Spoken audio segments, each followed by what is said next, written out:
Her Majesty's Theatre on Grote Street opened in 1913 as the Tivoli Theatre. On opening night, William Fisher, a 33-year-old contractor, lost his life after falling from a height while securing a fireproof screen behind the curtain on stage.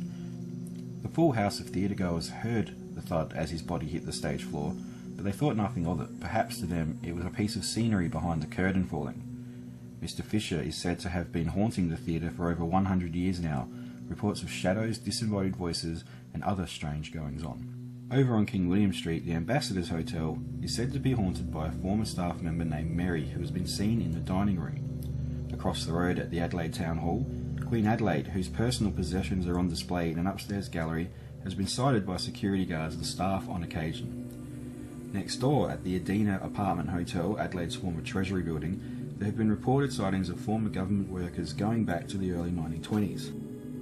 Perhaps the most haunted pocket of Adelaide can be found along the majestic North Terrace. At the western end, the Newmarket Hotel, which was established in 1847. The building we see today was constructed in 1883 and has been a popular watering hole for over a century. It is allegedly haunted by a number of children who died in a fire inside the building. They have been seen and heard by multiple staff members and guests over the years. Further east we have the Holy Trinity Church, Adelaide's oldest church, allegedly haunted by a former parishioner who likes to shout Amen at inappropriate times. Further east we have a group of haunted buildings including the Migration Museum, Mortlock Library, South Australian Museum, Art Gallery, Mounted Police Barracks and Adelaide University building, the Napier Building. At the eastern end of North Terrace we have the Royal Adelaide Hospital and historic Ayres House. North Adelaide has its fair share of ghostly goings-on too, with the Calvary Hospital on Strangeways Terrace, the home to Adelaide's first reported ghost, the Grey Lady, thought to be Lady Guja, who died on the site in the early 1840s.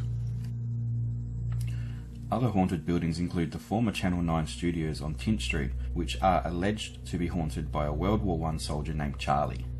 Honeywell House, now a doctor's surgery, is thought to be haunted by Mrs. Honeywell, who slit her own throat at the top of the staircase. Another of North Adelaide's haunted buildings is the North Adelaide Library and Community Centre. This building was constructed in 1883 and has been a focal point of the North Adelaide community ever since. At a wedding held at the hall, former Adelaide Lord Mayor William Bundy died after giving a speech. He was taken into a back room behind the stage where he passed away. Library staff report the sound of footsteps climbing the interior staircase and the rattling of chains, the mayor's former gold chains perhaps. Back to Adelaide and to the City Library, which is also said to be haunted. The former Harris Scarf's building used to be on the location, but was demolished to make way for the new building. It is alleged that a spirit haunts the elevators and the hallways on level 3 of this building and has done so since a man shot himself in Harris Scarf's on this level in the mid-1970s. He has been seen and heard regularly since. So that is just a few of the haunted buildings in Adelaide and North Adelaide. Now I'm going to present to you my top 3 haunted buildings in Adelaide.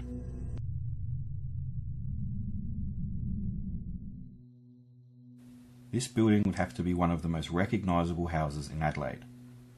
Designed by John Quinton Bruce and built for tobacco magnate Mr. Dixon, it was the building's next owner, Sir Langdon Bonython, who gave it the well-known name Carclew in 1908. The Bonython family, who owned Adelaide's iconic newspaper, The Advertiser, would go on to own the house until 1965, at which time it was sold to the South Australian government and would later become the Carclew Arts Centre. It has long been rumoured to be haunted. After Lady Bonython's death in 1924, the rumours spread further into urban legends. Stories of Sir Bonython carrying his disabled wife up into the spire and throwing her out of a window to her death surfaced. People being buried in the walls was also spoken of, but neither of these stories are true. However, the home has well-documented ghost stories. One is of regular visits by a young blonde-haired boy aged about 15 who would appear in a downstairs bedroom and count pins at a table. Another is of a woman who watches from an upstairs window, although sometimes this haunting is reported as a young boy. Phantom scents of expensive perfumes are also often reported in the building, shadow people and disembodied voices.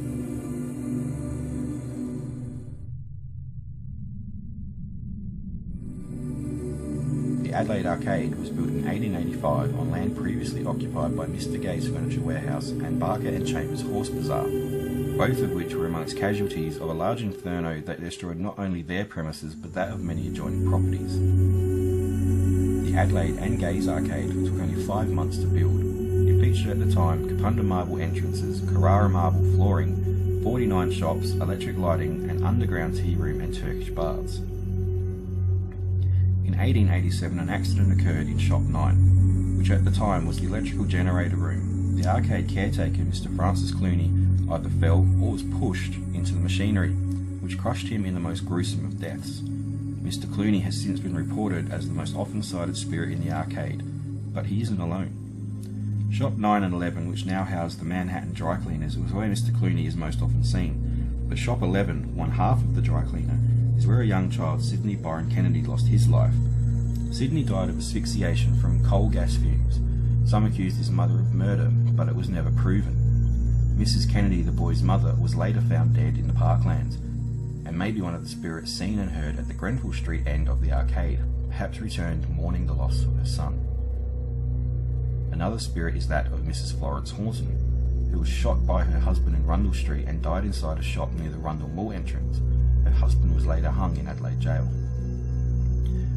There have been reports of shadow people, disembodied voices, poltergeist activity, and physical touching by spirits in the Adelaide Arcade, making it one of the most iconic hauntings in South Australia.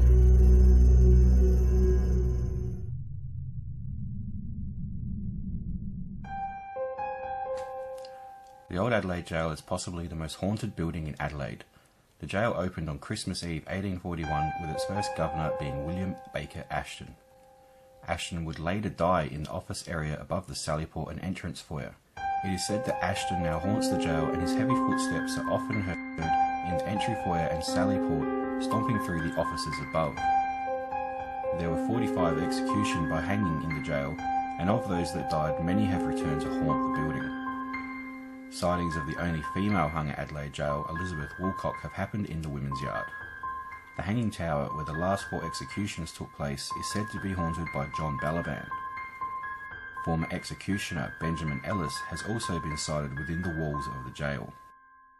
An area that causes a lot of fear and paranoia for visitors is the Remand building, which has had paranormal activity such as disembodied voices, phantom footsteps and shadow people reported. The most haunted part of the Adelaide Jail is the new building, a wing that was built by prison labour in 1879, the A wing of which was used to execute 21 men, all of whom are buried nearby. In this section, people have reported being touched by unseen forces, being pushed, whispers, disembodied voices, shadow people, full-bodied apparitions and genuine paranormal interaction. Paranormal interactions with executed prisoners, Frederick Carr and other notorious men have been recorded here, but it's not just the prisoners that haunt this wing. A former guard has been sighted on the upper level and even spoken to tour guides. There have also been reports of soldiers being seen here, which is in fact in line with known history as the jail was used during World War II as a military detention camp. The Old Adelaide Jail shut its doors in 1988, making it the longest continuously running jail in Australia. With 45 executions and over 200 recorded deaths from crime, suicide and disease, its reputation as Adelaide's most haunted building is probably well deserved.